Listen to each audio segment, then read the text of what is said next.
Olá, seja muito bem-vindo, bem-vinda a mais um Startupeiros. A gente fala hoje sobre uma agritech, a Aegro, que disponibiliza, que desenvolveu um software para gestão rural. Ajuda na previsibilidade de produções rurais, o produtor rural super conectado num campo cada vez mais tecnológico, não é? Vamos conversar com o Pedro Dosso.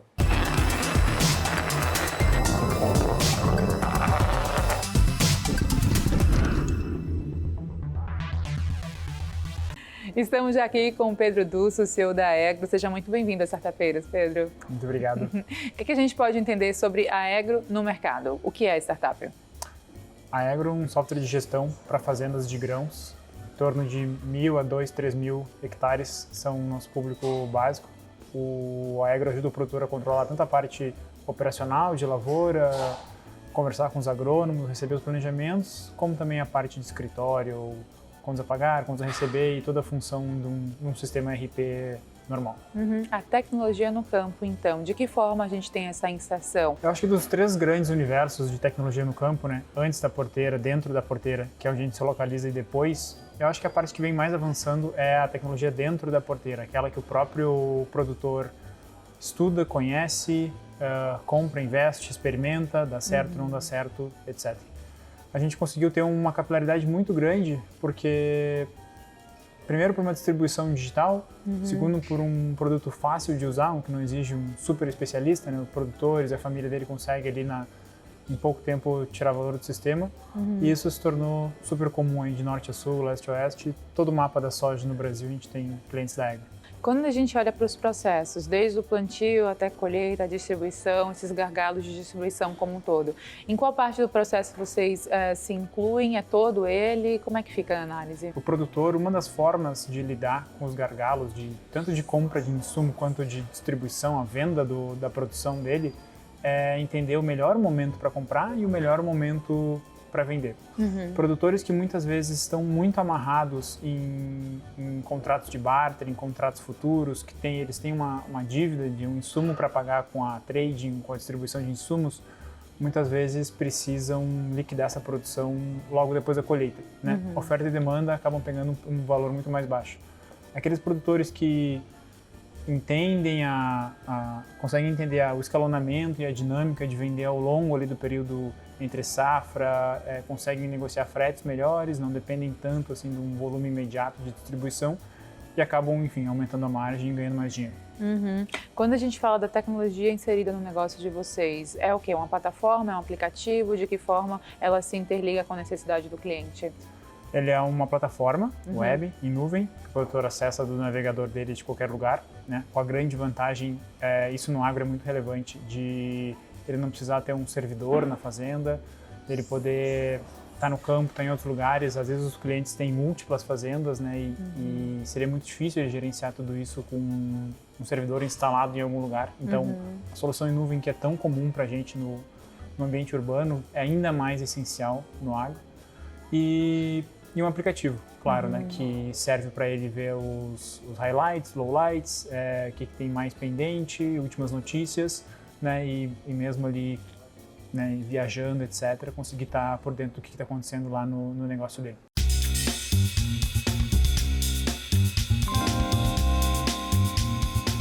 Das 4 etapas das startups que a gente tem basicamente, desde a ideação até a escalabilidade do negócio, figura do investidor, conta pra gente como foi esse processo, essas 4 fases. A figura do investidor se difere de alguma maneira do que outras startups, por exemplo? Legal. Outubro agora é o mês de aniversário da Aegro, né? A Aegro é libriana. E em busca desse equilíbrio, a gente começou em 2014. Acredito que a gente cumpriu todas as etapas assim, de incubação, aceleração e primeiros investimentos, né? Até chegar no momento que a empresa está hoje, um momento de lucratividade, de ponto de equilíbrio, né? Um cenário que está sendo super importante no mundo de startups, buscando eficiência.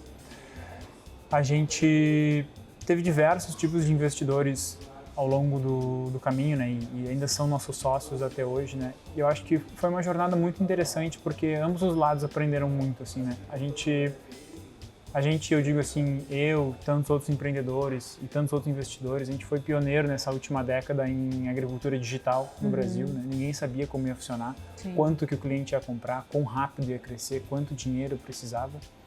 né? Então, investidores que conheciam, né, usando um pouco do termo deles, né, os playbooks de outras indústrias, de fintech, de saúde, de varejo, olharam no agronegócio, poxa, uma indústria gigante, 1/4 do nosso PIB, né, vamos investir aqui. E apesar da riqueza intrínseca que o agronegócio tem, né, ele ainda não tem um crescimento tão acelerado quanto em outras indústrias, né? Ele é mais a gente sente que ele é mais uma indústria realmente de longo prazo, assim. Hoje o que mais diferencia os investidores, os melhores investidores que olham AgTech, é eles entenderem se a dinâmica do fundo de investimento deles, né, com os LPs deles, né, onde eles captam os dinheiros, se encaixa no ritmo de crescimento do agronegócio. Legal. Por falar nessa questão de assumir o comando, pensar em, quem sabe, futuro, médio e longo prazo, de uma gestão nesse sentido, a sucessão familiar é um tema também que eu acho que se interliga, né? Muitos filhos dos fazendeiros, esposas, enfim, a família está ali presente nessa cadeia. Como é que você olha a importância da gente ver esses pontos, de como eles são administrados muitas vezes por empresas? É um mercado incrível de trabalhar, o agronegócio, por causa que essa relação entre família e empresa ela é muito fechada, assim, né? O produtor sabe que ele é um negócio, sabe que ele investe milhões hoje numa safra de soja, mas ao mesmo tempo ele vê aquilo ali de uma maneira muito patrimonial, um legado muito grande, ele herdou do pai dele, ele faz tudo para fazer com que ele leve nessa corrida de bastão, ele quer largar o bastão ali na frente, né, pro filho dele. Então, essas coisas são muito amarradas, assim, a participação da família no negócio ela é muito forte. Os produtores, hoje, com seus 50, 60, 70 anos, vamos dizer assim, essa primeira grande geração do agronegócio brasileiro, exploração do Centro-Oeste, né, e, enfim, tudo isso, eles tiveram que enfrentar problemas dificílimos, assim, de abrir terras, de ser os primeiros a comprar máquina, a ser os primeiros a estruturar a cadeia toda de soja e etc. Assim, eles enfrentaram grandes desafios. E agora, nesse final de carreira deles, não é que eles não queiram usar tecnologia, eles entendem muito bem o papel da tecnologia, né? Eles só entendem que esse não é o desafio deles, né? E aí que o círculo familiar complementa esse produtor que adora a máquina, adora estar no campo, acorda cedo, sai na lavoura, né, com a figura do filho, de uma filha que sai para estudar aqui numa faculdade em São Paulo, volta para o interior para tocar um negócio com outro nível de profissionalismo.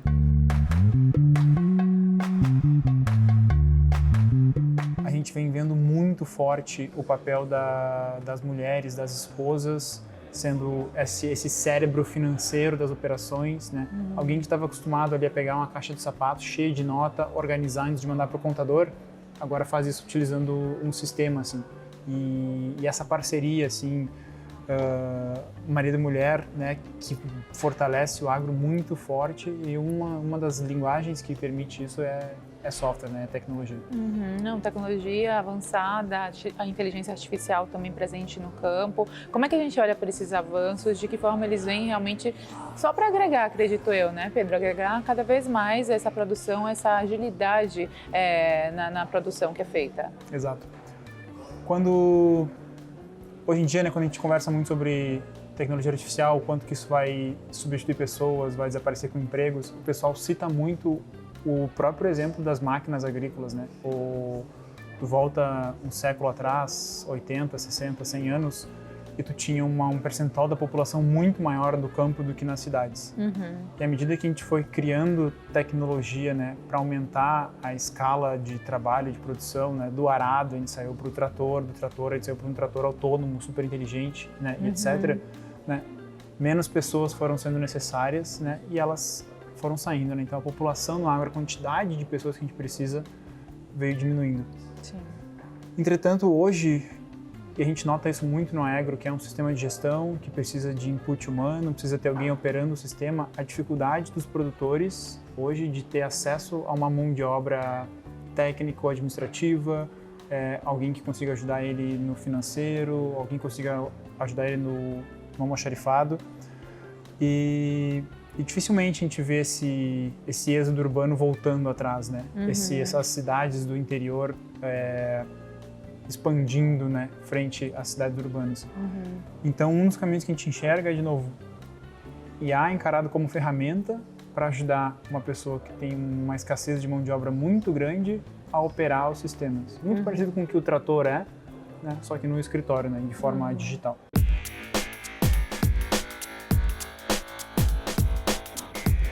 Quando você fala de localidade, localizações, a gente olha para algumas regiões do Brasil de forma mais específica, Centro-Oeste em peso, Sudeste também, como é que o comportamento dessa questão de produção do agro é alinhado ou é visto por vocês? Ótimo. Tem um estudo do Google, né, mostrando que o maior crescimento de temas como compra de joias, ensino superior e pós cursos de pós-graduação, beleza, enfim, um monte de temas de luxo, assim, que uma população com mais poder aquisitivo precisa, né? Foram onde os lugares mais cresceu esse tipo de busca foi nas top 10 cidades com maior PIB agrícola, né? Então, é Cruz Alta, é Maringá, é Maracaju, é Dourados, é Campo Grande, Nova Mutum, Sorriso, Sinop, Rondonópolis, né? Isso está tendo um impacto muito grande, assim, na urbanização desses lugares, né? São cidades lindas, organizadas, boas de morar, né? Ricas, né? E aí isso tudo forma um ecossistema. Poxa, a pessoa tem que optar, eu quero ser dentista em São Paulo contra outro 1 milhão de dentistas, ou vou ser dentista em Sorriso, onde eu vou ser talvez a referência na cidade, né? Vou poder cobrar um ticket mais alto, vou ter uma vida mais tranquila. Sim.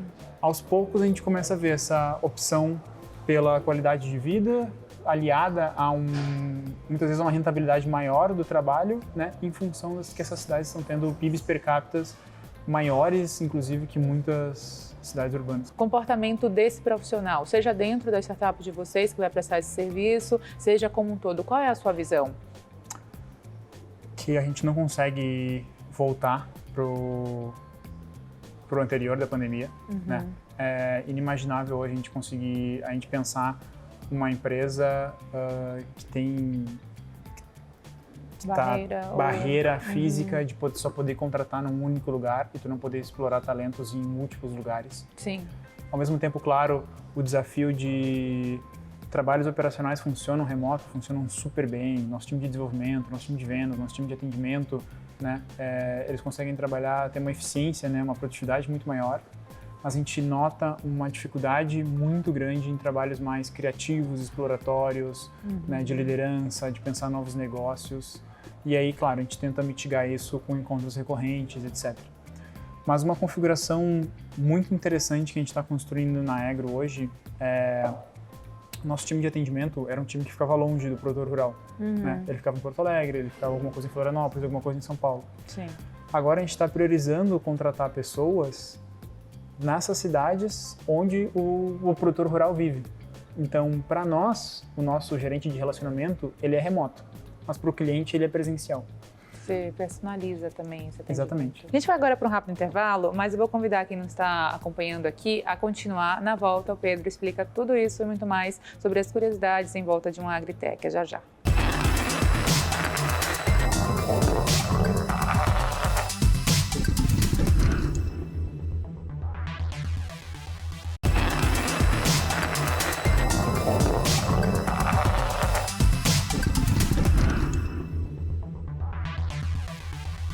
E startupeiros de volta, comigo o Pedro segue por aqui. No bloco anterior a gente já falou algumas questões interessantes a respeito, né, do contato, realmente da aproximação do serviço de vocês com o produtor.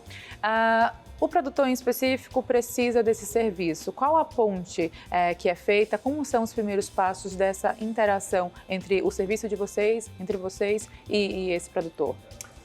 O uso do Aegro começa muito antes do uso do Aegro, né? A gente costuma dizer que todas as fazendas são diferentes e, ao mesmo tempo, todas elas têm os mesmos problemas, né? Então, estoque mal gerenciado, boleto que o produtor esquece de pagar e tem que pagar multa, produto que vence devido ao prazo de validade, máquina que às vezes ou não é revisada ou é revisada 2 vezes, etc. Assim, tem meia dúzia de 15 ou 20 problemas que acontecem em todos os lugares. E a gente precisa educar o produtor sobre isso.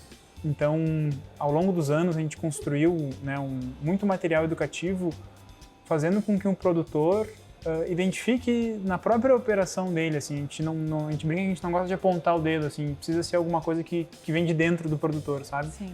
De, poxa, realmente, isso aqui acontece lá em casa também, ano passado eu gastei não sei quantos R$1.000 em multa de boleto de adubo de 200, 300 mil reais, que eu esqueci de pagar 2 dias, ou tive que sair correndo para vender o soja para pagar e aí não peguei o melhor preço, etc. Desorganizações, assim, básicas, mas que fazem diferença no final. Fazem muita diferença. Então a gente escreve muito, a gente cria muito conteúdo, a gente fala muito com o produtor, tentando mostrar para ele assim padrões de gestão, o que os vizinhos dele estão fazendo, né? Esses casos de sucesso, essas histórias de outros produtores conecta muito com os produtores, né? Não é uma visão acadêmica de cima para baixo, assim, faz assim, assim, assado e vai dar tudo certo. Não, é tipo assim, compartilhamento de experiências. A partir do momento que esse produtor consome esse material, né? E aí a gente aponta que, olha, esses produtores conseguiram resolver o problema deles usando a nossa solução, usando o nosso software, né? A gente tem a expectativa de que ele converse conosco também.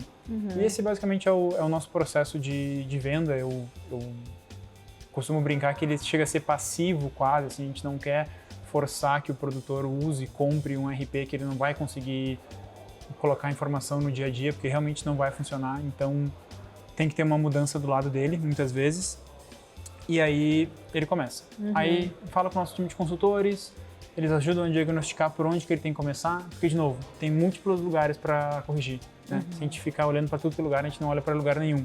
Então, poxa, vamos agora, nesses próximos meses, arrumar o teu estoque? Vamos arrumar o estoque. A gente passa ele para um time de treinamento inicial, ele fica 4 semanas conosco, assim, um gerente de conta 100% dedicado em fazer os cadastros, treinar as pessoas, mostrar como é que funciona. A gente lida com muita gente que muitas vezes está usando software pela primeira vez na vida, né? E aí é muito legal esse processo de, tipo assim, de ferramentar pessoas que até então era só papel e lápis, às vezes semi-analfabetos, que, tipo assim, só se comunicam usando áudio no WhatsApp, né? Sim. Como é que esse cara consegue usar um aplicativo, muitas vezes, que não conseguiria usar nenhum outro, se não fosse pensado para a realidade dele? A gente pensou. A gente tem 2 unidades separadas. Tem o suporte clássico, aquele que todo mundo conhece, deu problema, deu um bug, não está funcionando, tu vai lá e reclama, e alguém vai responder em algum momento, é uma coisa. Mas, tipo assim, o nosso time de sucesso do cliente é realmente alguém, quase um gerente de conta moda antiga, assim, do banco, sabe? Que chega junto mesmo, tá ali presente, né? Porque não adianta só você disponibilizar o produto, você precisa viabilizar o uso dele da melhor maneira possível, da maneira mais acertada, que é o que vocês fazem, como você acabou de citar.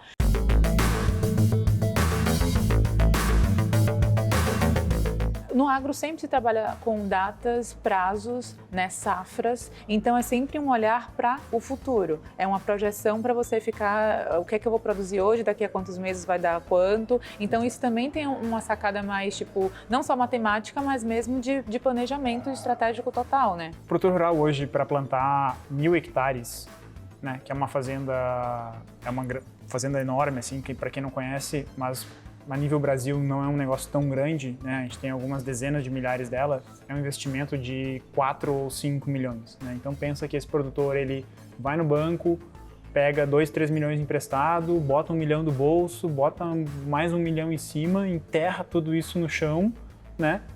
Na expectativa, entre aspas, de que 5, 6 meses depois ele vai conseguir colher e pagar essa conta. Né? E para ele não cruzar as mãos e não ter que contar com São Pedro, ele muitas vezes é onde ele entra o papel do planejamento, né? De ele aprender com os anos anteriores, que adubo que eu usei, que semente que eu usei, qual é a estrutura do meu solo, como é que estão meus processos de trabalho, o meu funcionário ele sabe pulverizar, sim ou não, mando esse cara para um curso de pulverização, sim ou não, trago de volta, né? E mês a mês, atividade atrás de atividade, ele sempre fazendo um ajuste fino. Sim. Né? A gente costuma brincar com eles, né, que quando ele planta no chão, ele sai com 80, 90 sacos, que é o que a tecnologia da semente permite. E ao longo dos meses, toda vez que ele vai errando alguma coisa, ele vai perdendo um pouco. Atrasou a pulverização, perdeu 5, 6 sacos que a lagarta vai comer. Atrasou a aplicação de não sei o quê. Errou a linha da semeadura, e assim vai indo, né? Até que ele chega no resultado final dele lá de 50, 55, 60 sacos, né? Então, essa é a grande diferença entre aqueles que produzem muito bem e aqueles que produzem médio. eles compram os mesmos insumos, as mesmas máquinas, muitas vezes estão sobre o mesmo solo, o mesmo clima, só que a gestão dos processos produtivos, que é o termo que a gente usa, né, de uns é muito melhor que dos outros. Sim. No fim, tudo é gestão. Esse cara ele pode usar uma caderneta de papel, ele pode usar o Excel, ele pode usar o Aegro, né? Quanto mais complexo, maior fica, mais ele precisa de um sistema. Mas a filosofia de gestão e de planejamento, ela tem que estar ali. Por falar em gestão ou governança, a gente tem das 3 letrinhas que faz parte cada vez mais do mercado de trabalho e do mercado como um todo, né? O ESG, que muita gente comenta, preocupação, sustentabilidade, social, governança. Agro tem tudo a ver, sustentabilidade, a preocupação ambiental, pegada verde, baixo carbono. Como é que vocês observam isso? São 3 letras, assim, muito interessantes no nosso dia a dia, assim, né? Porque a gente vê os produtores atuando diretamente em todas as 3 esferas, né? Tu vê muitos programas sociais, fazendas maiores, tem uma fazenda muito famosa da MAGE que chama Itamaraty, lá em Tangará da Serra, que tem uma cidade próximo dela.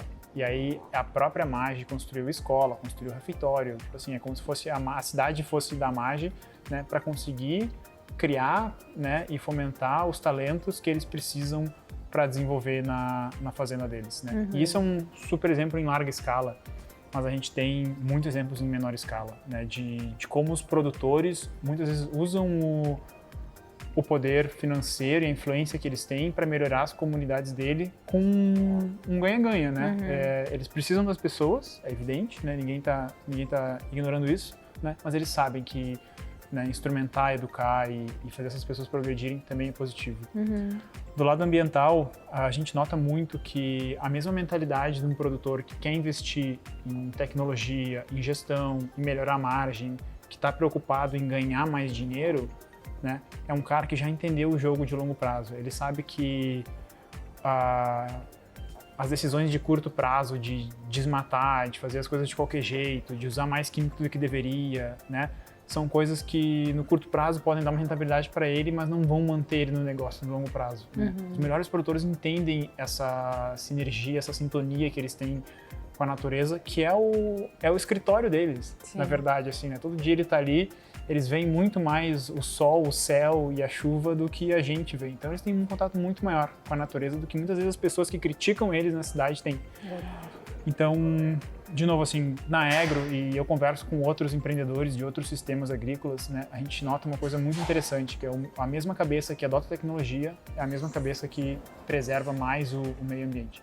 Nossa, que interessante, porque muita gente olha a tecnologia, muitas vezes, como ou um concorrente ou algo que vai anular a consciência ou a ação humana mesmo. Não, muito pelo contrário. Se a gente usa de forma a agregar, só tende a crescer e utilizar desses benefícios, né? Uma aliada se torna.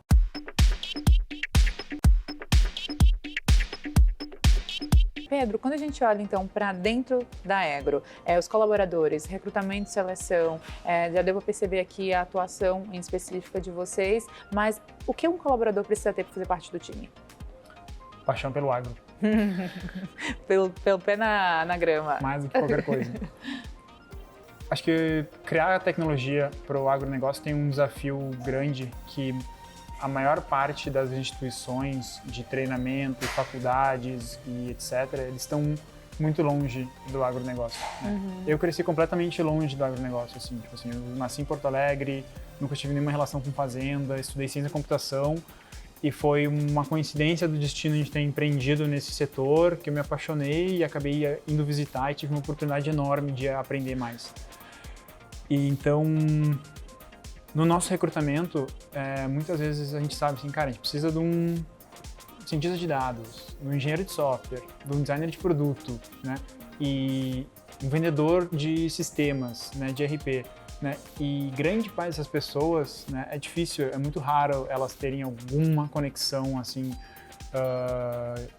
com o agronegócio. Então, o principal é querer aprender, sabe? Tipo, ter amor por aquilo, entender que, poxa, isso aqui é um mercado legal, o cliente é um cliente legal, a gente fala com CEOs todos os dias, né? Por causa que, tipo assim, quem compra e decide é quem tá ali o dia inteiro falando conosco, né? E o contrário é verdadeiro. A gente tem muitos agrônomos na equipe, né? E às vezes eu vejo a picuinha entre os agrônomos assim de, tu é um agrônomo de escritório, né? E é muito importante o papel do agrônomo de escritório num negócio como o nosso, sabe? Que tem um conhecimento científico, né, do que significa uma produção agrícola, uma produção de larga escala, e tá pronto para, enfim, sentar numa cadeira e casar a tecnologia com aquele conhecimento dele, transformar isso num produto para os produtores, né? Dar escala para aquele conhecimento dele.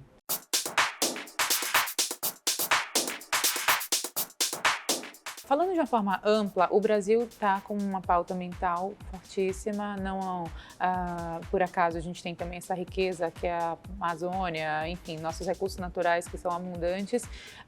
Visão de médio e longo prazo para o negócio de vocês, acho que só crescente, né? Como é que você enxerga isso, estratégias? A gente vai ser sede da próxima COP também, então a gente tem muito o que oferecer para o mundo e o Brasil é protagonista quando a gente fala de riqueza natural. Sem dúvida. Eu acho que na Aegro a gente tem um privilégio de atender grandes negócios agrícolas. E a gente aprende muito com eles, com os processos deles e como construir ferramentas para tornar eles ainda melhores, mais ágeis, mais eficientes. O nosso sonho é conseguir pegar essa mesma tecnologia que uma fazenda de 2, 3, 4, 5 mil hectares usa e levar ela para um produtor de 1, 2, 5, 10 hectares. Né? Como que a gente faz com que não os 2.500 clientes da Aegro, nossos 5 milhões de hectares, produzam mais, mas a gente olha essa base da pirâmide de centenas de milhares, milhões de produtores que podiam estar sendo mais eficientes, né? Podiam estar ganhando mais dinheiro, reinvestindo esse dinheiro de novo nas comunidades deles, no negócio deles. Então, acho que se eu tenho um sonho é que a gente consiga democratizar ainda mais a tecnologia da Aegro, né? Não olhando só grandes produtores agrícolas, né? Mas olhando toda essa cadeia de produção agrícola do Brasil. Bacana essa consciência, né? Dicas profissionais para quem nos acompanha, o que você poderia compartilhar? Acho que investir no setor que mais cresce, né, no percentual do PIB que mais cresce, o maior negócio do Brasil, nunca é errado, né? Agronegócio, agricultura e tecnologia são duas verticais que tem tudo para dar certo, né? Aprendam a programar e aprendam mais sobre a agricultura. Pois é, vai cuidar dos bichinhos, quem sabe? Pedro, olha, muito obrigada por contar aqui a história de vocês, um exemplo muito bacana, sucesso cada vez mais que vocês consigam atingir esse público do agro que é gigantesco e, enfim, enriquecedor, né, próspero. Boa sorte, conte sempre com a gente. Obrigada. E obrigada também a você pela companhia e audiência, lembre que o programa também fica disponível no YouTube do canal Empreender. Até o próximo.